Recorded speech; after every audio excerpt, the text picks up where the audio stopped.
So yeah, today I'm here to talk about risk management and emergency response for self-guided hut guests, and I wish this was just professional curiosity that brings me to this topic. But unfortunately, we had a fatal self-guided incident this winter, and on January 25th, we had a sizable avalanche that caught 4 victims. We're going to talk a little bit more about the actual incident in a minute.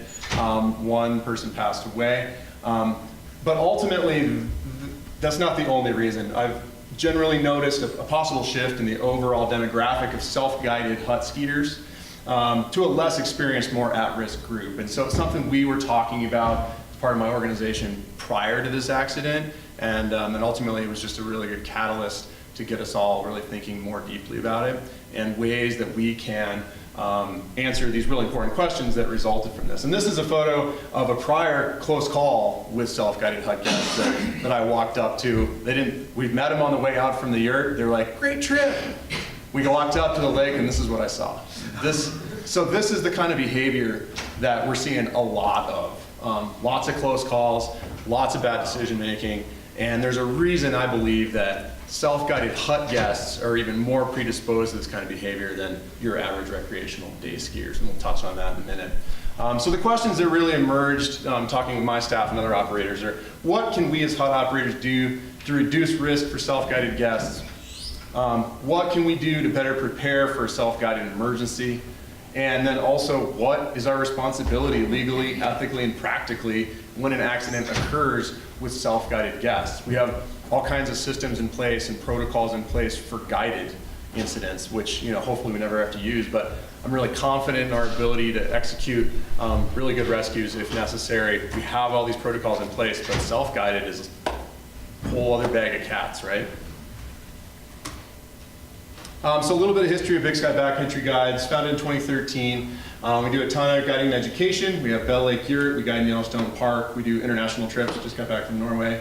Avalanche education, and ultimately our self-guided yurt traffic has been dropping steadily as we've been increasing our guiding programs. I would consider it not an important part of our business model, but more a service to the backcountry ski community, because who doesn't like hut trips, right? So our yurt, just for a little bit of location info, I'm the second owner of this yurt. It's been offering self-guided yurt rental since 2009. Previous owners didn't do any guiding or education out of it, so it was 100% self-guided at that point. Approximately 5 miles, 2,000 vertical feet from the nearest accessible road. It is located within a non-motorized area of National Forest, and we are in the Beaverhead National Forest, not a part of the Gallatin. We're not in a forecast area, so we do all of our own forecasting, which, as we'll find out when we're talking about the incident, can definitely complicate things. Immediate ski terrain encompasses 4 large adjoining drainage basins, and we have 360 degrees of aspect elevations from 7 to 10.5 below and above tree line. So we've got a tremendous range of terrain available to guests, and should be able to find good skiing and safe skiing most of the time, you'd think. For self-guided guests, we do have requirements. Most huts in North America do. There's no official industry standard, but ultimately you have to have something in place to get liability insurance. And so the most common is you have to have a designated group leader, and this is what we use. They have to hold a level 1 avalanche certificate, first aid CPR certificate, and an orientation guide is required for first-time visitors and strongly encouraged for all groups. And what that consists of is we escort them to the yurt, make sure they actually get there. We brief them on the season snowpack history and any recent weather events that might affect their stay. We brief them on emergency protocols and the resources at hand, and then a terrain overview using the maps provided for them. We have CalTopo shading maps, we have large topo maps like wall maps. I mean, there's lots of resources provided. And then, of course, we explain the expectations of cleanliness, leave no trace, all that. So the resources that our self-guided guests at Bell Lake Yurt have on hand, like most places in Montana, cell service is unavailable in a lot of areas. We're fortunate to have full cell service at the lake, which is about 15 minutes above the yurt, and an obvious staging area for much of the skiing that happens up there. All guests are also strongly encouraged to carry a private satellite messaging device due to the complex nature of the terrain and the difficulty of cell service. A spot satellite messenger is provided and lives at the yurt, and they're briefed on how to use that. There's also written instructions. And then at the yurt, we've also obviously got all the usual large group first aid kit, a portable rescue sled with 30-meter static rope and carabiners, cascade rescue toboggan, foam sleeping pads, sleeping bags. Self-rescue in non-life-threatening situations is reasonable. Emergency protocols. Essentially, we tell them they're on their own. I don't think this is uncommon for self-guided rentals. And they're definitely encouraged to self-rescue if at all possible. They're advised to contact 911 in the event of a serious accident, not us. We're not search and rescue. Much of the training's complex, and helis may not be able to access injured parties directly, so they're going to have to move them most likely in many parts of our tenure. And we do brief them on possible and probable LZs. Snowmobiles, well, there's an awful lot of really good snowmobile riders and ridiculous machines anymore, so I'm sure somebody could get a sled up here. But it's not going to be me or Doug. And so basically, even if you could get a sled up there, you're not going to be able to pull a litter, so snowmobiles aren't a practical tool for evac up here. And we tell them, SAR's response is going to be at least 5 hours and probably a full day, just kind of how it is up there. It's a wilderness ski experience, as many of the huts in Montana are. So the catalyst for this was, unfortunately, a large avalanche. And Doug did a great synopsis of this, so rather than try to reinvent the wheel, I'll just let him. On January 25th, 2019, 4 skiers were caught in an avalanche. 1 skier was seriously injured, and 1 was killed. The day before, Thursday, January 24th, 4 male backcountry skiers went to the Bell Lake Yurt in the Tobacco Root Mountains of southwest Montana for 3 nights and 4 days of self-guided skiing. A guide from the company that owns and operates the yurt led the skiers from Potosi Campground to the yurt for an orientation on local terrain, snowpack, and weather. After the briefing, the guide left for the weekend. The next morning, the 4 skiers left the yurt and ascended a nearby skin track up a forested, less than 35-degree southeast-facing slope. During their ascent, they dug hand pits, which revealed a poor snow structure of weak, sugary snow below a slab of recent snow. Due to these findings and a whoomph and cracking of the snowpack they experienced the day before, they decided to seek lower-angle terrain and play it safe. They gained the east ridge along mountain and skied a few hundred feet down the opposite northeast-facing slope. These lines are very approximate. The skiers stopped on a low-angle bench less than halfway down the track of a large avalanche chute. They decided to traverse back southeast and gain the ridge where their skin track came up from the yurt. So they traversed in from somewhere around here. They put their skins on and ascended towards the ridge. They set switchbacks up this treed 38 to 40 degree east-southeast facing slope. At approximately 1:15, skier 1 and skier 2 were relatively high on the slope and close to each other. Skier 3 was 1 switchback behind, and skier 4 was another switchback or 2 behind skier 3. Skiers 1 and 2 heard a loud roaring whoomph and looked up to see the slope above them avalanche. They were close to the top, grabbed trees, and were able to hold on as the avalanche pushed by them. The avalanche occurred at 9,000 feet.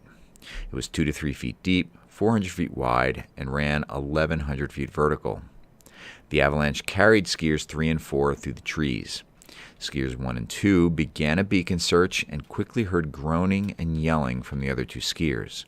They located skier 4, marked by the X, who was groaning and partially buried against this tree. This picture is looking downhill from skier 4's location. Skier 1 stayed with skier 4 and performed first aid and CPR after he stopped breathing. Skier 2 continued 200 feet lower to skier 3, who was partially buried but dug himself out. Skier 4 was revived a couple times during CPR but died on scene. His location is marked by the arrow. Skier 3 was badly injured with broken legs and other trauma. They were able to call 911 and initiate a rescue. The injured skier was hoisted by helicopter from the site at 5:30 p.m. and transported to the hospital. Doug Chabot and Alex Marienthal from the Gallatin National Forest Avalanche Center and Drew Pogge, who's owner of the yurt, responded on behalf of Gallatin County Search and Rescue. They located the 2 survivors and assisted in getting them back to the yurt where the 2 spent the night.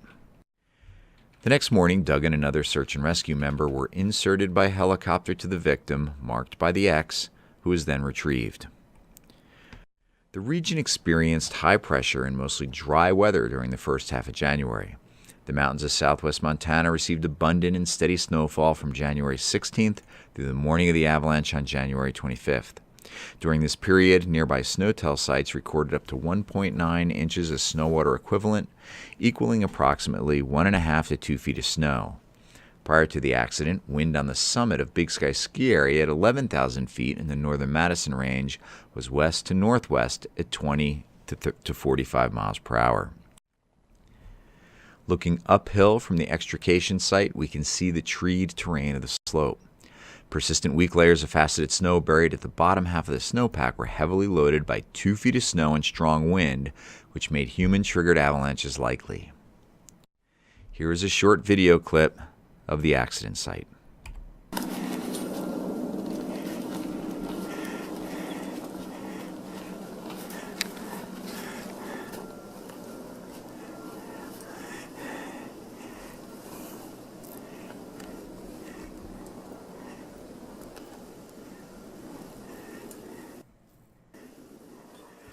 These are the thick trees where the avalanche came through, near 40-degree steepness.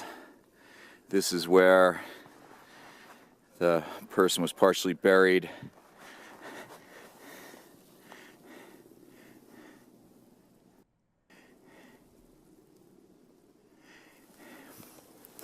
And we can see this is just a heavily treed, steep slope, avalanche near the ridge top, likely wind loading at the top, and pretty terrain trap.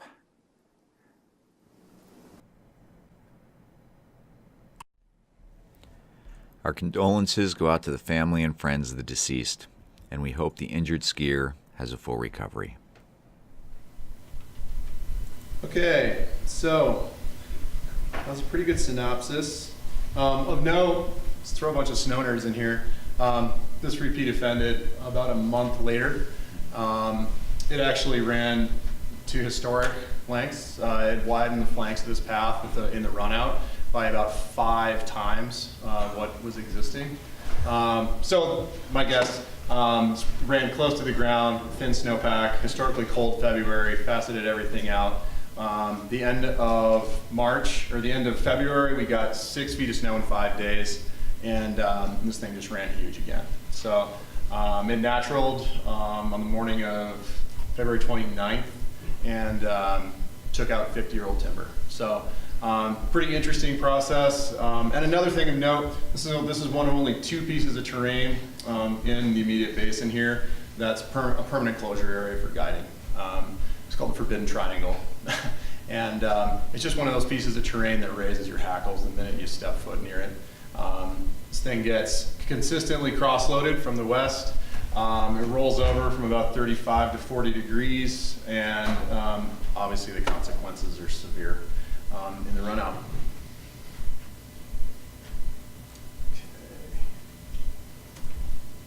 So just going through emergency response, which will lead us into kind of one of my questions that I first talked about.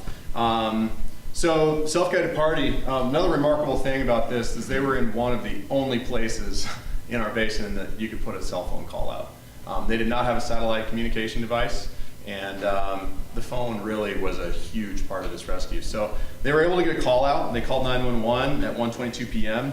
Then they called me at 1:25. I was skiing at Bridger Bowl, and ultimately we were talking earlier about preparation, and sadly this is something I was very prepared for. had my reservations about self-guided hut rental the entire time I've owned the business. I felt it was inevitable that an incident like this was going to occur, and so I was ready to get the call. Unfortunately, I did. So immediately after that, I skied down to the base lodge. I called Madison County Search and Rescue, or Madison County Sheriff, to confirm that they had proper location info for their search and rescue dispatch. And then, based on my relationship with Doug and GNFAC, I called Doug directly, knowing that Madison Search and Rescue would punt to Gallatin. I know that because when I started the business, I reached out to Madison County Search and Rescue and to create an evacuation plan, and they said, "Hey, if we can't snowmobile to that site, you're on your own." So basically, I knew Gallatin was going to be picking up the slack there. Doug set things in motion, and he and Alex Marienthal and I headed over to the scene immediately. I was fairly blown away by the number of agencies involved in this. We had Madison County Sheriff, Madison County SAR, Gallatin County SAR, GNFAC, Beaverhead National Forest Law Enforcement, Life Flight, and Two Bear Air out of Kalispell all involved. Everything worked pretty darn smoothly, and I got to give Doug a lot of credit for that. And also Two Bear Air really kind of saved the day. They came in. Life Flight was unable to land anywhere near this. You guys saw the terrain. And so Two Bear Air was called in by Life Flight. They were able to winch them out with about 15 minutes of daylight and 2 minutes of fuel left. So those guys really pulled it off, which is great because Doug and Alex and I were sweating it, thinking we were going to have to go up there and try to stabilize this guy overnight. 6:30 p.m., once the injured party was airlifted to safety, Doug, Alex, and I skied into the site to locate the two uninjured persons. We located them at approximately 7:35 p.m., a half mile from the Avalanche site. They were disoriented in thick forest without headlamps, food, or water. They were near the run out of another large avalanche path and heading in the opposite direction of the yurt and the approach trail. So they were in a predicament. We skied them to the yurt. Alex conducted an interview of the two skiers, and then Doug, Alex, and I skied out at approximately 9:30 p.m. Next morning, Doug and Gallatin SAR were able to longline the body of the deceased from the site, while I returned to the yurt alone with a ski pulk to retrieve the two skiers and the possessions of the deceased and injured. So, some lessons on the emergency response. This is the first major incident that Bell Lakes experienced in 10 years of operating. And ultimately, the good news is the process went as well and as quickly as can be expected. Response was entirely as anticipated, and so that was really gratifying, actually, as an operator. We didn't get surprised by too much other than just the severe nature of the terrain and the severe nature of the injuries. Again, communication in this was so critical. If they hadn't been able to get a phone call out, this would have been a very different situation. They would have had to ski to the yurt to initiate the spot, and that could have been the difference right there. It certainly would have been the difference between getting that guy out that day. And if Two Bear Air hadn't been able to extract the injured person just before dark, he may not have lived through the night. No one in that group was equipped to spend the night out. Another interesting lesson was that our ground team consisted of 3 people. To muster up a full ground team that was capable of extracting this really severely injured person out of there would have been until morning, and it could have easily taken 24 hours to get him to advanced medical care. So this is just another reiteration of this is wilderness skiing. You know, the response is slow. And ultimately, I was also, I played a very active role in the rescue and recovery, which I sort of anticipated, but we'll talk more about in a second. To their credit, my entire staff was ready and very anxious to assist, and I was not comfortable allowing them to do so, since they're not covered by workman's comp insurance, liability insurance. They're not working. If anything were to happen to them, it's on them, and so that was too much risk on their behalf. So I just didn't allow it. So let's get back to the 3 questions that really came out of this thing. And we'll work backwards. So ultimately, I talked with my staff, I talked with other operators, I talked with lawyers. What is the responsibility of an operator when there are self-guided guests having an emergency, having their crisis? Legally, we don't have any obligation to respond or assist with self-guided emergencies. Ethically, it seems pretty unimaginable to sit by and not do anything. Well, that's all unfolding, right? And practically, well, that's the rub, right? So operator responsibility with self-guided accidents.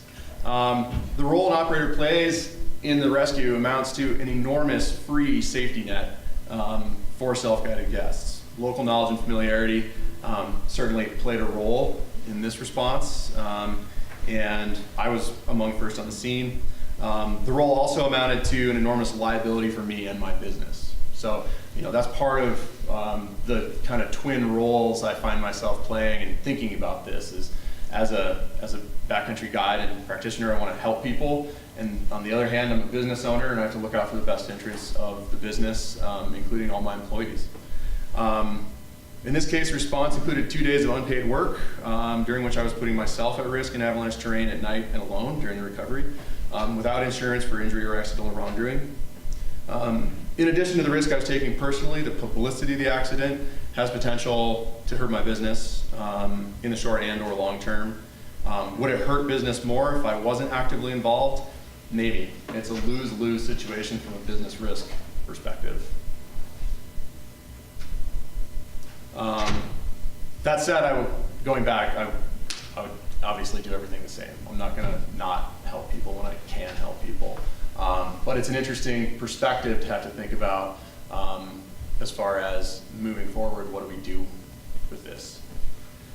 So question number 2, what can HUD operators do to better prepare for a self-guided emergency? So some things that came out of our discussions were continue to educate self-guided guests even more thoroughly on emergency protocols, including anticipated response times. We always have told them it's going to be a while, but now we can tell them, hey, it could be 24 hours. And so maybe that'll scare them straight a little bit when they're faced with making sketchy decisions. Maybe not. Another idea would be require personal satellite communication devices in areas like ours. Cell phones are not a reliable tool in huge swaths of Montana. So that's a requirement for all of our guides, is that all of us are always carrying a satellite for that reason. Came up with another idea, distribute digital or printed emergency protocol forms to self-guided guests, including coordinates for either Yurt Lake and other prominent landmarks to aid in communicating with rescue teams. These guys didn't know where they were. They didn't know where they were while they were skiing. They didn't have a tour plan. They couldn't point it out on a map or in terrain photos after the fact. So communicating their location was tricky. And encourage self-guided groups to pre-arrange designated outside help. So these guys happened to be from Utah. They weren't local, but for local folks, having your buddies on standby if you got a broken leg situation or something like that. Obviously this is worst case scenario, but arranging, or at least encouraging people to arrange outside help is probably a good idea. And then back to our group for really quick. We were talking about, the age of avalanche victims and everything. This group was 35 to 42 years old. They had a ton of experience. They had one guy with a rec level 2. Everybody had level 1. 3 of the 4 skiers spent 30 to 40 days in the backcountry a year. One was a former team manager for a very prominent outdoor ski brand. These guys are not your quintessential inexperienced, guys out there mucking around. But they made some really bad errors. And then what can HUD operators do to reduce risk for self-guided guests? And this is really where I'm focusing my efforts moving forward. And this is how I'm going to address the changes to our protocols that are going to happen. I haven't exactly settled on what I'm going to do, but based on this and based on some other things we're going to talk about in regards to behavior and sort of the paradigm shift I'm starting to see with who's coming out there, there have to be changes. And so an easy one would be raise the level of required education and experience from a level 1 and basic first aid to something like a rec level 2 and wilderness first aid or something. Ultimately, as an avalanche educator, seeing tons and tons of folks taking level 1s who have no prior backcountry experience. right? So it's really easy to get that piece of paper. You go take your 3-day course that says, yep, took my level 1 course. I have 0 days as a backcountry skier on my own in the backcountry, and I can go rent a hut. We can go on a hut trip. Woohoo, right? And so that used to be the old standard, and I think that it worked for a long time because I think maybe more people went into the backcountry, got some experience, played around before they took their course. But I'd say of folks in our courses, we're seeing probably at least 20% of them have 0 days in the backcountry prior to taking their level 1, right? So they don't have any basis of experience to add to their level 1 certificate, and so that's a problem. Another idea would be to require orientation service for every group regardless of experience. Most huts have kind of a grandfather rule where it's if you've been to the hut before, you don't need to have the orientation service. And what they're doing is they're missing out on our entire season snowpack history. We're up there constantly recording everything. We know intimately what's going on, and they're just opting out. And so we would protect them from themselves and say, you can't opt out from this really critical information. Like, you're gonna pay for it, but you need it. This is part of the deal, right? Reduce the maximum allowable group size. We can house up to 8 people here. There's much larger huts available. And as we all know, group dynamics get tough in large groups. So maybe we just reduce the number of people that we allow up there on a self-guided trip. We provide some terrain photos to accompany the maps that we provide, but maybe it would be helpful to have super detailed, broken down, like a binder of all of the possible terrain from multiple angles or something. Because again, these guys had no idea where they were. None. Or eliminate self-guided hut rental entirely. Like I said, I don't consider it an important part of my business models profitability-wise. I like offering it as a service to the backcountry ski community. I have awesome guests that come back year after year that are dialed, and I can sleep when they're up there, unlike so many of my other groups. And I would hate to take that away from those competent groups, but we were going to talk a little bit in a second here about kind of the opposite of that and what we're starting to see. So these are some of the ideas we've generated. So in addition to all the normal challenges of people backcountry skiing on a day-to-day basis, I think there are special challenges for hut trips. And I think that we're seeing kind of a more unprepared breed of skier trying to navigate these things. So specific to our site, we have no avalanche forecast center, so it's tough for people to follow conditions throughout the year. We also have difficult outside communication and difficult physical access. But general hut challenges include unfamiliar terrain and on-site assessment. Unless you spend an awful lot of time at a certain hut year after year after year, you're on-siting it every time you go out there. Unfamiliar group dynamics and large groups. I mean, how many of us have attended a hut trip where it's like, you're we got 3 spots left, who's available? Friends, family, the guy down the street, let's get him in here, And drugs and alcohol. Definitely party time on hut trips for a lot of folks. We've definitely seen everything.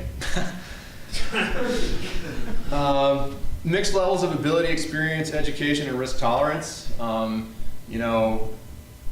I see these mixed groups all the time where you'll have, it's kind of like the guy down the street syndrome where they're like, yeah, well, we had to fill this because it made it cheaper. So Gary's like never been on skins before, but the 3 of us want to go slay coolars. So that'll work great. So that's tough. You have your normal human factors, and then I would add vacation syndrome, AKA send mode. Because people, for good reason, they've been planning a hut trip, they're amped, they've been looking at the photos, looking at the maps, they're like, yep, we're gonna go absolutely crush it. And then there's persistent weak layers when they're there. And they're like, yeah, we're gonna go for it anyway. And so, this is purely anecdotal, I don't have anything to back this up. This is purely what me and my guides have been observing over the past 6 years. But basically we're seeing less practical backcountry experience, but more avalanche education in the form of level 1 courses. And I think that's something that all of us who are avalanche educators can take away, is that we're doing an awesome job getting people into courses. What we need to do is then hybridize that with encouraging mentorship and getting people into the backcountry before and after their courses. Taking a course is not enough, and so but it is enough to rent a hut, right? So that's kind of the problem that we're looking at. Better gear. Everybody can get the lightweight stuff that makes it easy to get up into the mountains now. Bozeman is a great example of a place where we're seeing tons of people new to the backcountry who have all the great gear. They're fit as heck. They can get anywhere they want, but they've got poor navigation and mountain sense. Like maybe they're not mountain people, they just moved here from San Jose. Like all of them in Bozeman now. And they're able to get there, but they're not able to navigate safely. I've also seen an increase in alcohol consumption. The amount of alcohol people are bringing on hut trips is unbelievable. Like unbelievable. I know because I portered half of it up for them, and it's crazy. We're seeing more out-of-state renters, so they're inherently unfamiliar with our regional snowpack nuances, and we're seeing lots of near misses. And this is, I've been talking with other operators. I've certainly observed my fair share where I'll be, guiding the day after a group comes out, and you're looking at their terrain selection, and you're like, what? I can't believe they got away with this. And more unreasonable terrain expectations. We're fortunate at our yurt, we've got walls of couloirs everywhere, which are beautiful, and they ski great when it's appropriate. But people will come up in like January 3rd, and they're like, are the couloirs in? And you're like, no, what are you talking about? And ultimately we're seeing less respect for yurt property and guides. As far as, I would call it vandalism. Just not, I would call the kind of behavior we're seeing with, small numbers of folks is just, they're not what I would call mountain people, put it that way. And so overall, this paints a picture for me of a trend, at least at our hut, of just a different kind of demographic moving in. And so it's something that I feel we need to address and try to do something to help make it safer for these people. I'm not saying that necessarily it's a bad thing. I think getting people in the backcountry is what we're all about, and it's awesome. But essentially, when you look at it objectively, throwing a large number of people into a hut in a wilderness setting and saying, there you go, try not to get killed, is sketchy. So,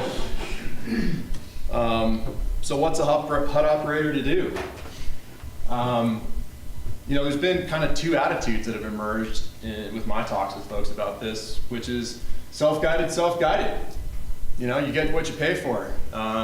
And if you want to go out there and kill yourself, that's what you're going to do. It's not my responsibility as a hut operator to protect you in a self-guided scenario.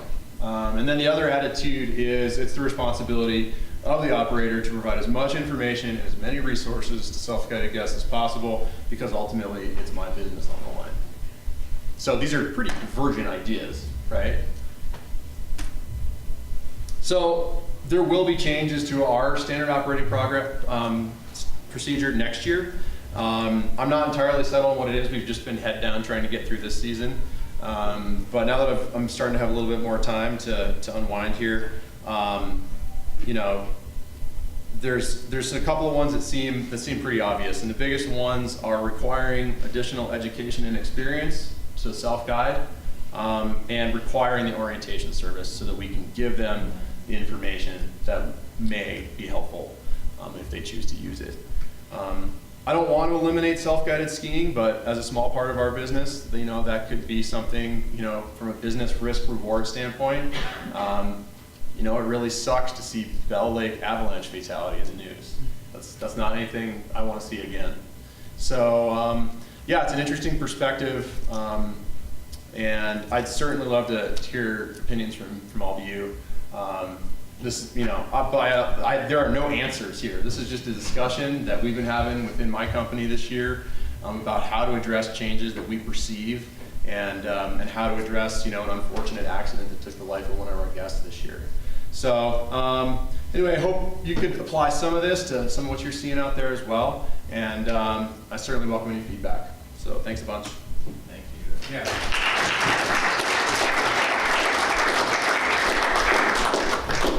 Question, Drew? Yes. Do you think you're gonna get out of this that easy? Not from you, Lynn. Yeah. No, but it's just interesting to hear you say, okay, when we're guiding that Bermuda Triangle is permanently closed, and then you're talking about having a hut book, with pictures of the terrain, and I'm just curious if you pass that information on, or if that's on some of the stuff that you are thinking about passing on.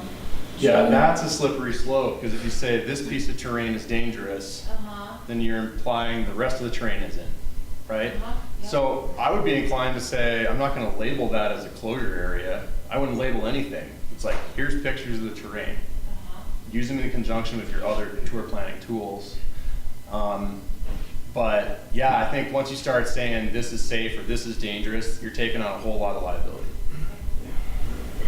Kind of a comment on that. Just when we were going in, I asked you if you had like maps and photos of run names or anything, and you had mentioned that it doesn't provide like maps with run names, because that gives people kind of something. Like the runs are always big shoots, and so then that's like their objective is all these runs, but that's the avalanche terrain. So I thought that was interesting that you just kind of stick to the objective map and photos of anything. You name it if you want to go. Yeah, you're like, oh, I want to go ski the Devil's Butt Crack for sure. Yeah. I'm just curious, like that avalanche just hit the summer trail, and that's why they got lost, or did it hit like the skin track trail into the Yurt? It hit the skin track trail into the Yurt, the upper one. We have a definitively safe route. We have a faster route that it hit, and then we have a definitively lower route, a definitively safe lower route that that we took when we were working up there getting them out. But that thing's got the summer approach trail's got about 25 feet of debris on it right now from that climax slide that ran last month. It was a big one. I guess kind of piggybacking off those questions in that like slippery slope gray area with what information do you give or can give before it puts the liability back on you. Like talking about requiring using or bringing some sort of communication device, I think is a fantastic idea, just given that it's 2019 and can't reach minis by 100 grams. But your thoughts, I guess, on sharing or requiring for self-guided trips like apps like Gaia or Avenza. And then on top of that, like, do you share routes? What have you thought about? For self-guided stuff, I wouldn't be comfortable sharing routes specifically. If they, take our designated skin track up route or whatever and get smoked by an avalanche, then that's on us. And again, it kind of goes back to those two competing ideas of what is the responsibility of the operator in a self-guided setting. Is it like give them all the information and try to steer them away from danger, or is this truly self-guided and they're responsible for themselves? Now, I get your point about having a map with very safe and non-safe areas and really increasing liability. But it seems you could have a map with objective, like slope angle, that sort of thing. And that's just USGS, on those maps, it seems wouldn't increase your liability, but it would increase the terrain knowledge. Yes. Absolutely, and we have CalTopo elevation shaded maps, or slope shading maps up there and available. For sure, it's a great tool. So you mentioned giving more information is one approach, and then you also mentioned the lack of navigation and mountain skills, and the survivors of this accident were not able to find the hut.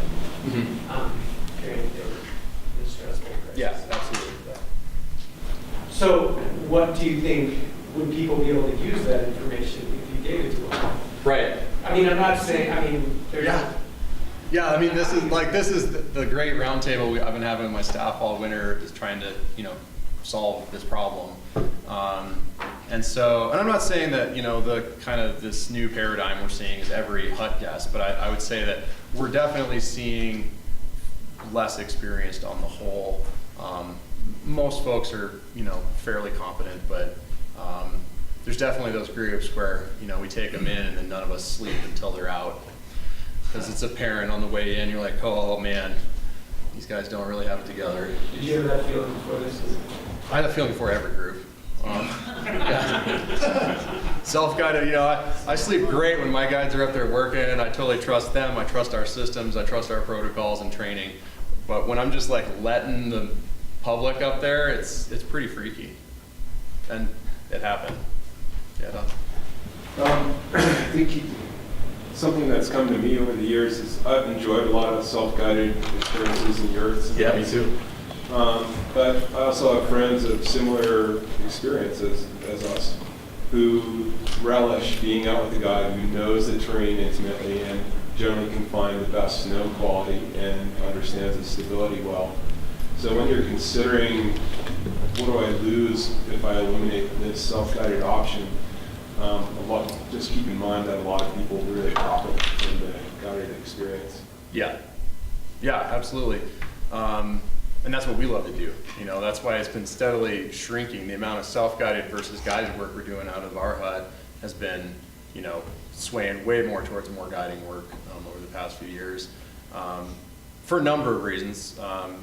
But ultimately, you know, keeping my guys busy, and that's the fun part.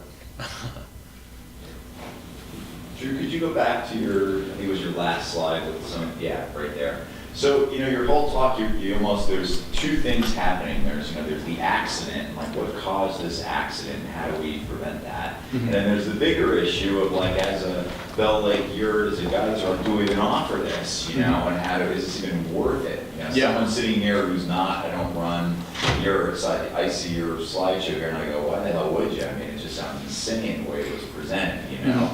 But when I look at the 5 questions that you have there behind you, you know, for the accident to happen, it's only that last question that would have, because they were pretty, they met those others, you know, like they wouldn't have been captured necessarily anyway. Yeah, that's a great point. And it's something, you know, that was one of the frustrating things about the accident, was that these guys that shouldn't have happened to them, right?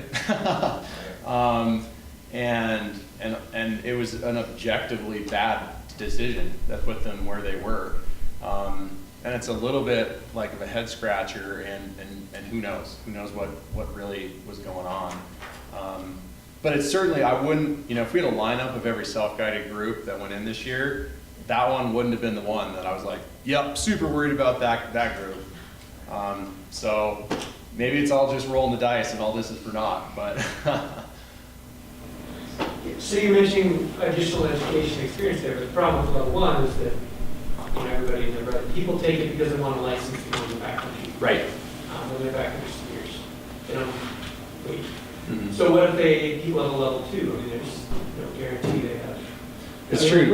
What are you thinking about for experience education qualifications? I mean, Yeah, so the way I look at it is that for rec level 2, it at least means that you've dedicated yourself enough to skiing in the backcountry to put a season between 2 courses, hopefully get out in the backcountry a bit personally, and like put your skis on the snow. Maybe put your shovel in the snow as well, but like that would just prove to me a higher level of dedication, because what we're seeing in level 1 courses, and correct me, I mean, there's a lot of Avalanche course providers around.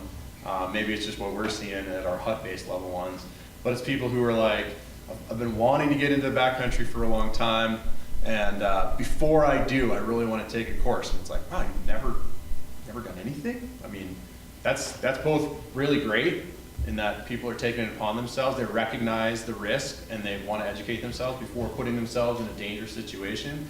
But on the other hand, I don't really understand it. The way I came up was maybe as some of you have all was, you know, go out, like, have a great time, get super scared, then take a level 1, you know?